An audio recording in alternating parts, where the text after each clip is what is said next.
Welcome to the Gentleman's Guide to the Accursed.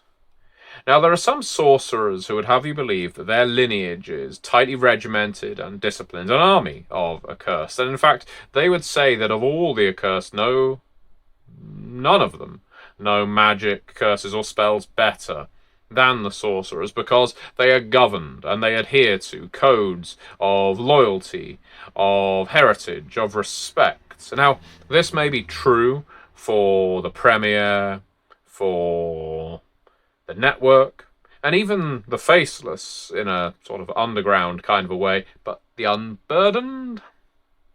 Please. These witches put the street in street magic. They have no organisation, no mystical mansion, no forbidding chantry where they don robes, chant to elder gods, plunging curved daggers into the chests of sacrifices in hope of extracting wisdom with hearts. The Unburdened dumpster dive. The Unburdened wade through sewers. They're not tomb raiders seeking the lost gold of the pharaohs. They're landfill explorers, looking for forgotten memories and pieces of obscure art. They are common rabble, but it's this commonness that gives them strength. You see, anyone could be an Unburdened, and anyone could become one, because the Unburdened have no pretense of being a biological army, or indeed family. They are a collective of survivors looking to make good.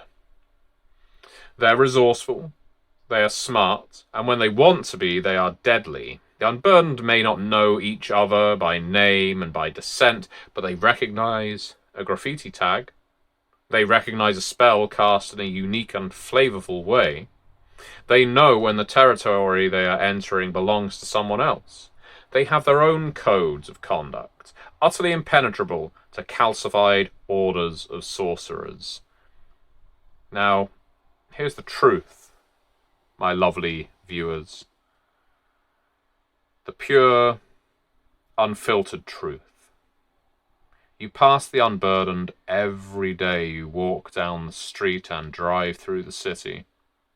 You actually turn the other way instead of feeling the shame of looking them in the eye when you refuse to help them. You won't even buy their damn magazine and help out other Unburdened, despite being willing to drop the same amount of cash on a pack of cigarettes or new costumes for your favourite video game character. God forbid you stop to chat with one of them, get to know them, discover that they are not the junkie scum who made themselves homeless just so they could leech off of people like you. Imagine learning something about your fellow people and being made uncomfortable by it. Imagine volunteering to do that, to put yourself through discomfort so that you can learn. Very few people are prepared, and this is why the Unburdened remain so strong, because they are separate from so many other accursed, not just the sorcerers. Yes, many sorcerer houses and families see themselves as quite aloof from the Unburdened, but it isn't restricted to them.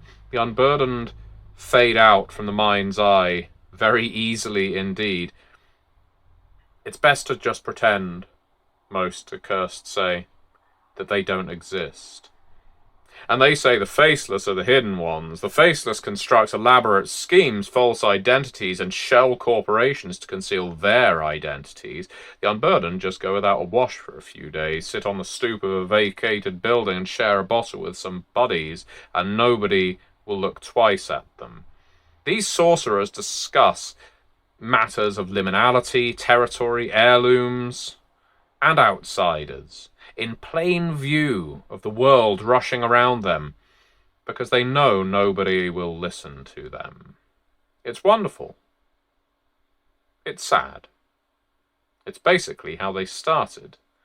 The first Unburdened wasn't Unburdened. My research tells me that she was the member of another family, maybe even the Premier, and like so many, she fell from grace. If there's one thing curses do to us, it's presage or conclude a fall. In her case, her family pushed her, or she fell, but regardless, she descended. Except she didn't stop 1 or 2 floors down from the penthouse. She was rendered excommunicado. She was out, banished from the family, cut off from the tit, never allowed to darken their door again. But you know something? Being cast out by your family brings a certain sense of liberation. And after the first few months of pain and struggle, she came to realize this. Don't diminish those first few months, though. They were traumatic, soul-destroying. But when your soul is destroyed, it gives you a very useful void inside yourself that you can then fill up with other things. For the first of the Unburdened, it was through acting as a saint, I suppose you might consider her, to other sorcerers in the same predicament. She founded her new family, building it from the ground up, acting as mother to people older than her, more experienced than her, unluckier than her, but ultimately utterly devoted to her, because she helped them when nobody was around to help her. This all sounds apocryphal. This sounds like one of those legends of the accursed that I've told you before, but it isn't. This is true. It is all true, at least so far as my research tells me. The Unburdened rose up from the debris of cast-offs.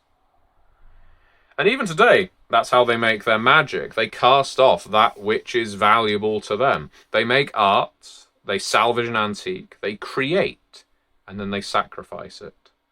Because they know that you cannot forego loss. To achieve glory, you must first experience loss. And they would not be if it were not for their being sacrificed by their family. Or families, I suppose. You can well see how they unburden these street mages with their wild magic and sublime imagination, see the outcasts as closer to them in kin than their fellow sorcerers, and even identify something in the primal to which they desperately cleave, the idea of running free without obligation, embracing the wild. It speaks to something deep within the Unburdened, that it would be poetic and maybe a little romantic to assume it's something they've always sought. I don't believe that's the case. I just think that they see it as a possible way out. But here's what they don't tell you. You see, families, especially damned families, they can be demanding and they can be abusive. We know this. And I find this tragic to say, but hear me out. I've encountered at least a dozen Unburdened in my time who are loudly elated to be free of their families. They evangelize about the freedoms on the street and the wild. But then Papa Premier comes calling. Godfather Faceless seeks them out. High Priest Reeve wants a chat. And despite the clear internal struggle, they go crawling back to the bastards who kicked them to the curb in the first place. It's a story we've all heard before.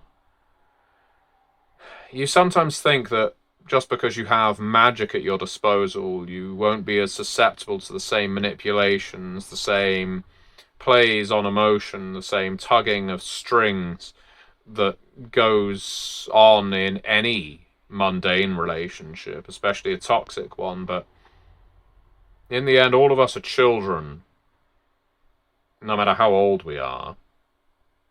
And for the longest time, we will do anything to please our parents. So, if our parents kick us out one day, but then 10, 15 years later, get in touch because your father's ill, I need you, I forgive you, I'm prepared to accept you now, it always feels like something might have changed. Maybe something has. We shouldn't always condemn. We shouldn't always possess a certain jaded cynicism. But quite often, nothing has changed. It's just now it's a new layer of abuse to compress the old layers. Now, again, if I was feeling poetic and romantic, I'd say it's from that kind of pressure that diamonds are created, but I see just as many Unburdened break as I see turn into diamonds. You know,